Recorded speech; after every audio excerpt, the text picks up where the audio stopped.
All right, hello. My name is Rabib Islam, and this is Joint Work with Professor Anne Broadbent from the University of Ottawa.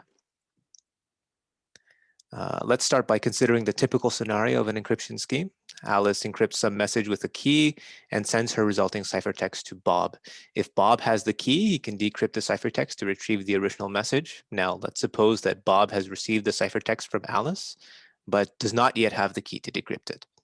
In this case, Alice might ask Bob to delete the ciphertext. Maybe she sent it by accident. Of course, it would be useful for Alice to have some kind of proof that Bob deleted it.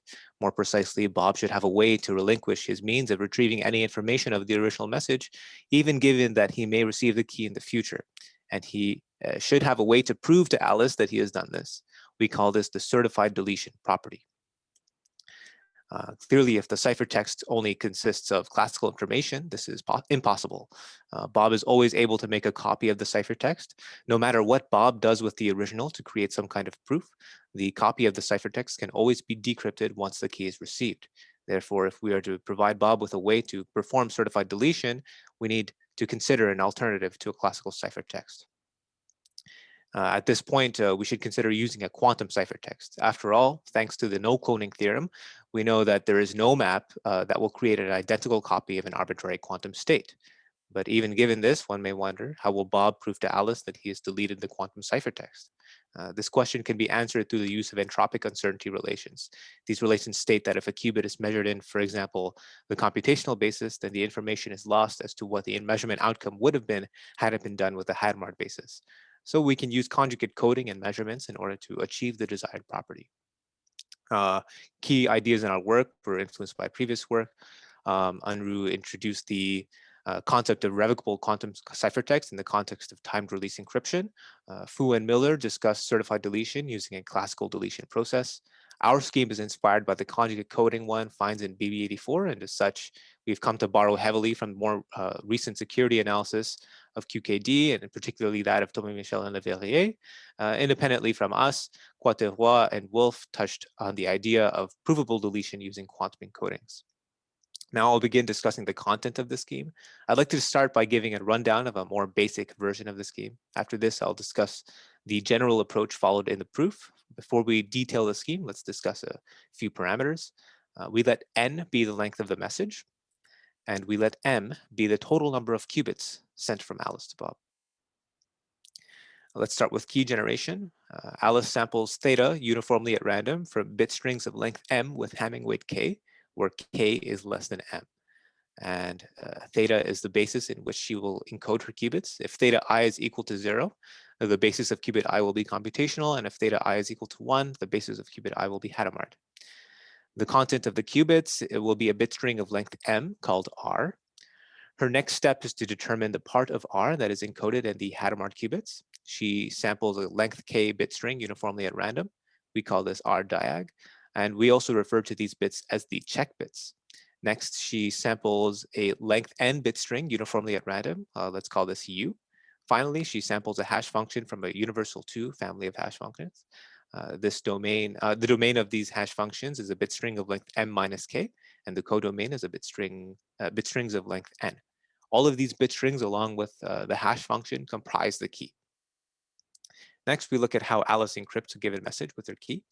First, she samples rcomp uniformly at random from bit strings of length m minus k.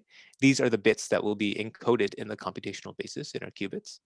Then she computes x as the output of the hash function on rcomp, and now she has all the ingredients for her ciphertext. It's part quantum and part classical. The quantum part is the full string r encoded in Wiesner states according to the basis data. The classical part is the message XORed with x and u. Now, if Bob has the key in the ciphertext, he can decrypt. Since he has theta, he knows which qubits are encoded in the computational basis, so he can just measure those qubits to recover rcomp. Then Bob applies the hash function to rcomp, and this yields x. And finally, he XORs the classical part of the ciphertext with x and u. This recovers the original message. And what if Bob wants to delete? All he has to do is measure all of the qubits in the Hadamard basis. This will provide him with a bit string y, which he can send back to Alice as proof of deletion. Upon receiving this proof of deletion, Alice can verify its authenticity. Using theta, She takes the substring of y, which corresponds to the diagonal positions of her qubits. We call that y prime. And she compares that to the check bits. Ideally, if y is a genuine proof of deletion, the Hadamard weight of y prime XOR the check bits should be 0.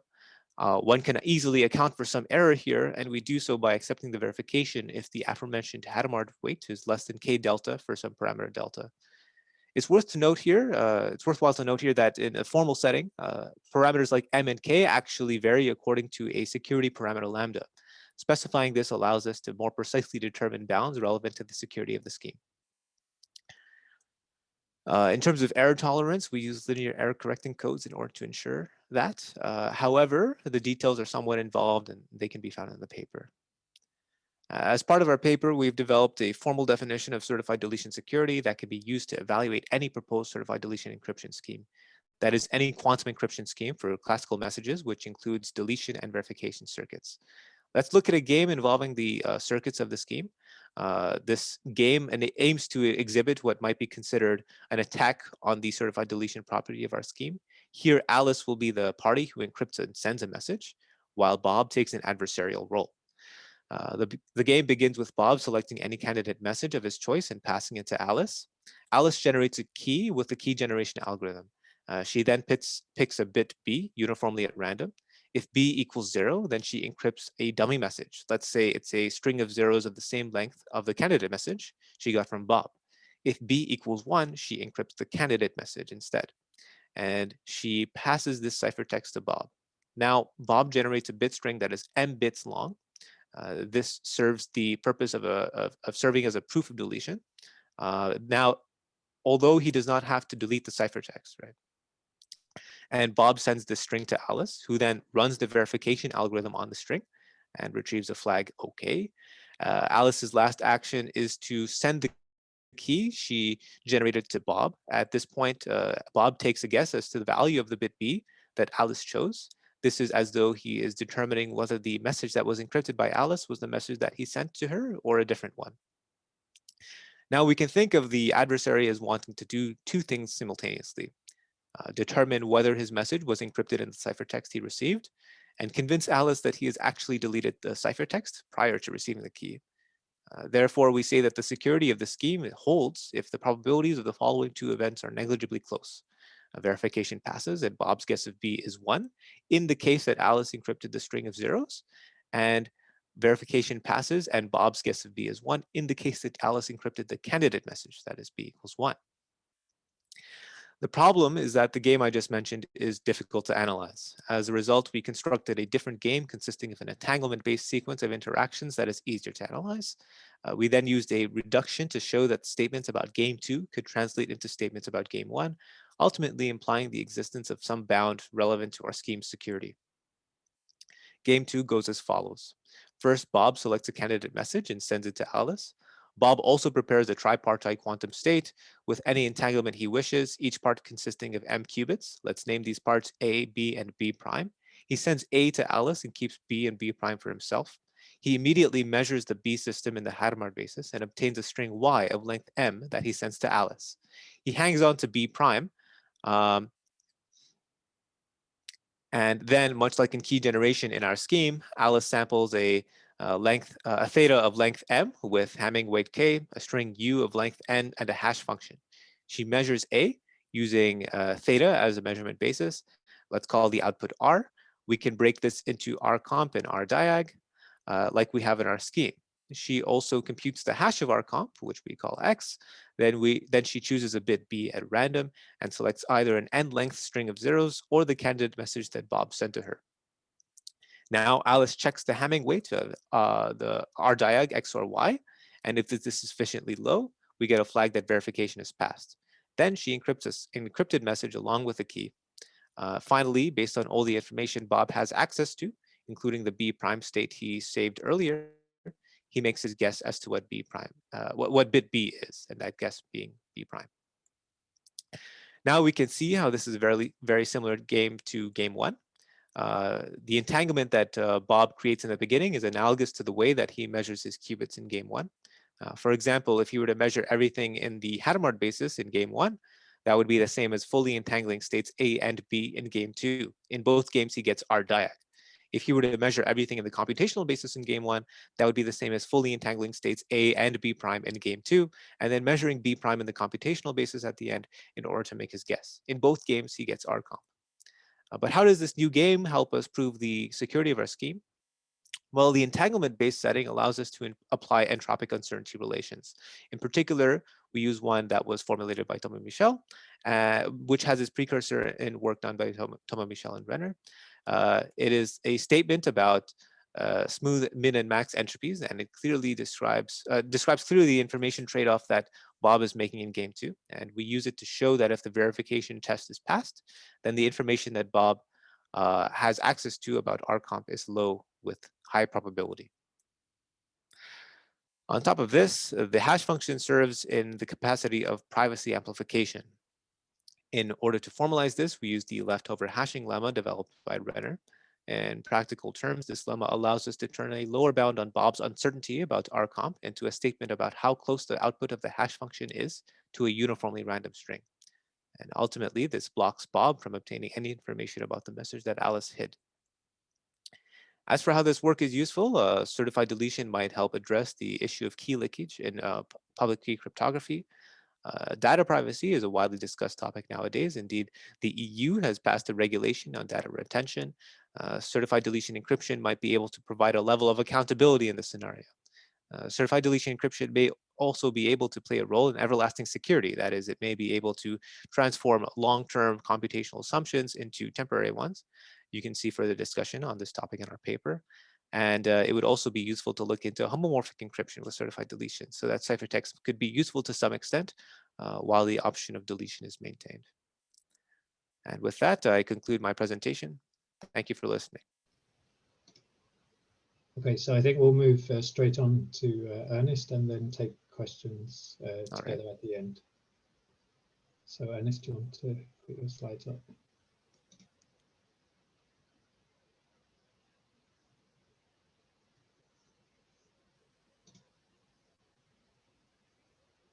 Okay, yeah, so Ernest's going to now tell us basically how to make this all composably secure in a device-independent way, I guess. Okay, so, yeah, I need to unmute that key.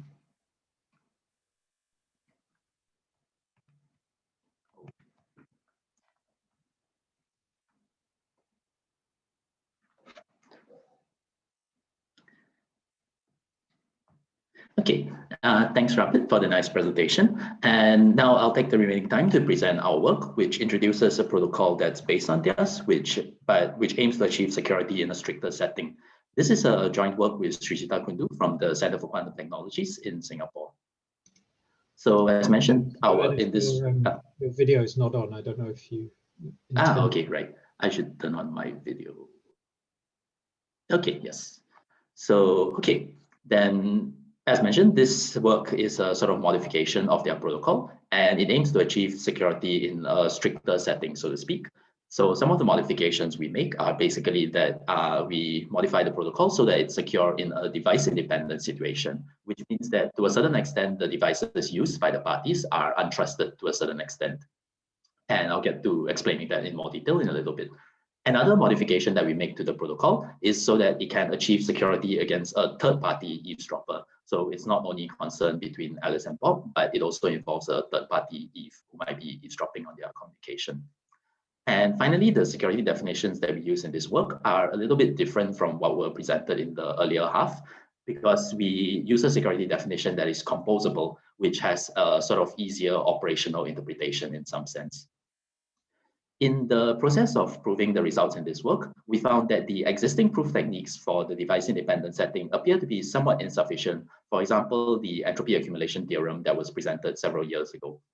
So in order to cope with this challenge, in this work, we have a technical contribution in the sense that we prove a new parallel repetition threshold theorem that applies to non-local games that involve multiple rounds of input and output.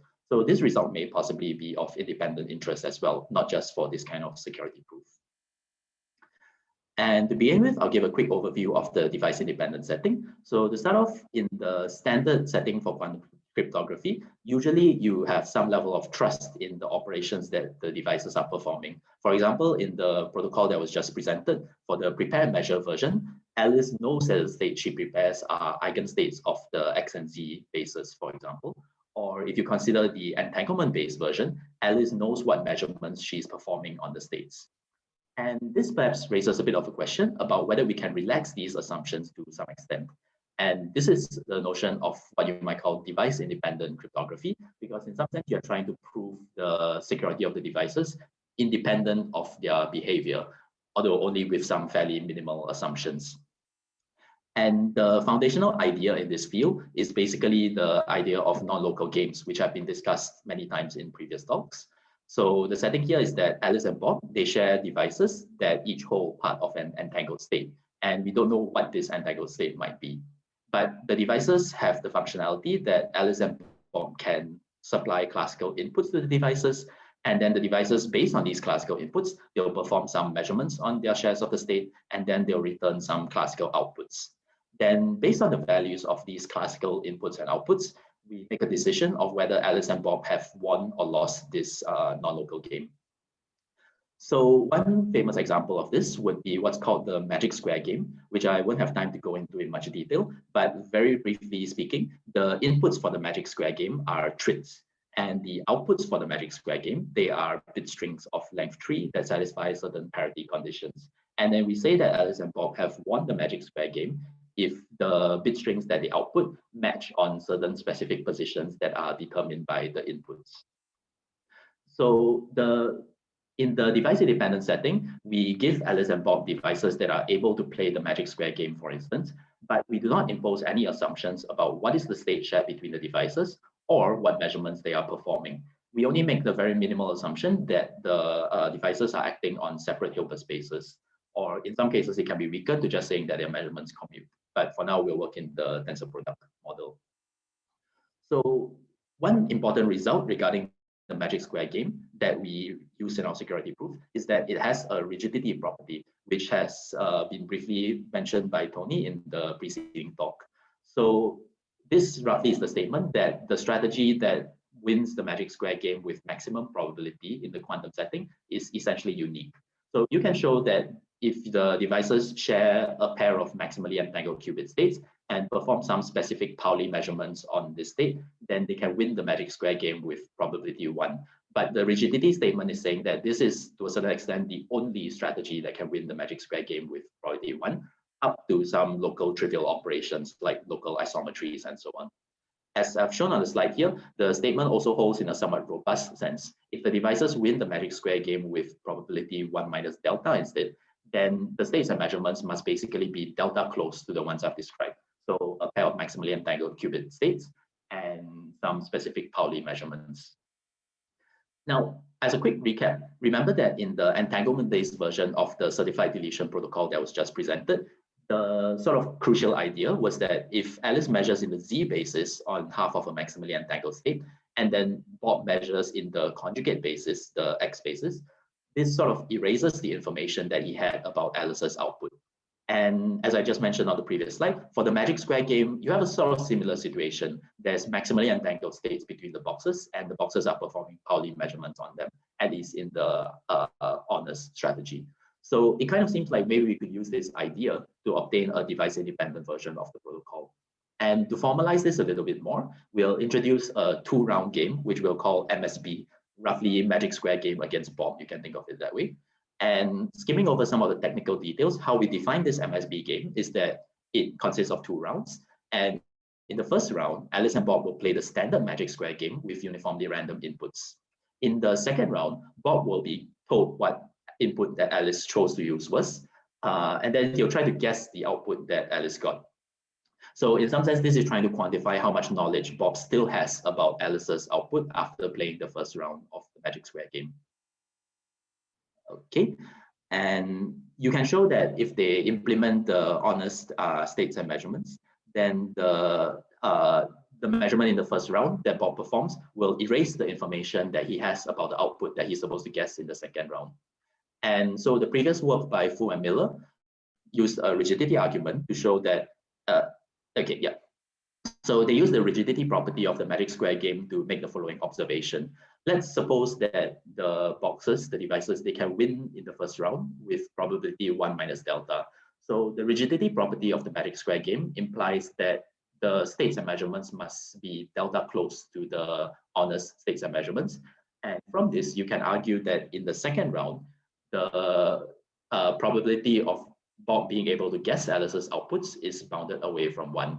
And so the Fu and Miller paper mentioned here, all the links for these references can be found in the slides, which I'll upload afterwards.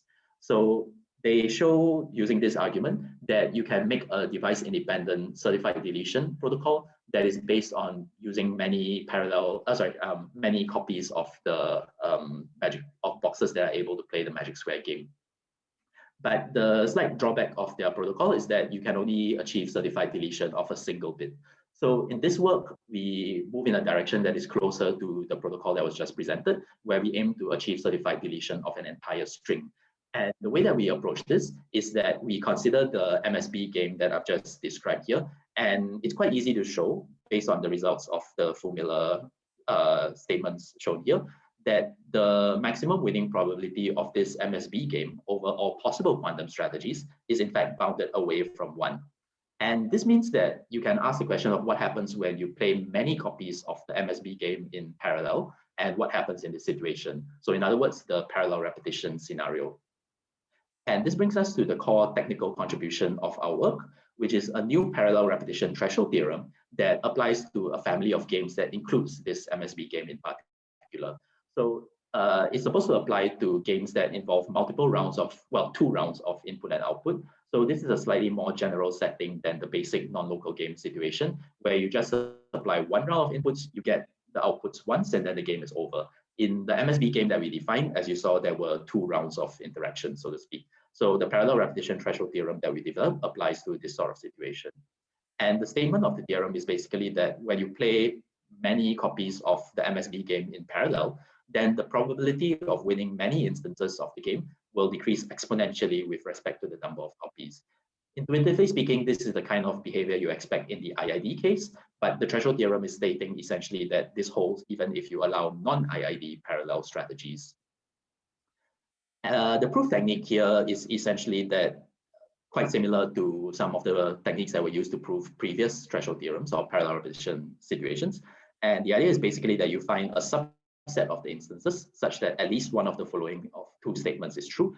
Either the winning probability on this subset of the instances is already small, or you find an instance outside of this subset that has winning probability bounded away from 1. And then roughly speaking, by a sort of induction argument, you can use this to show that the winning probability on the entire set of copies must decrease exponentially with respect to the number of copies. So yeah, I won't have time to go into any of the further details here, but roughly speaking, this is the broad outline of the idea.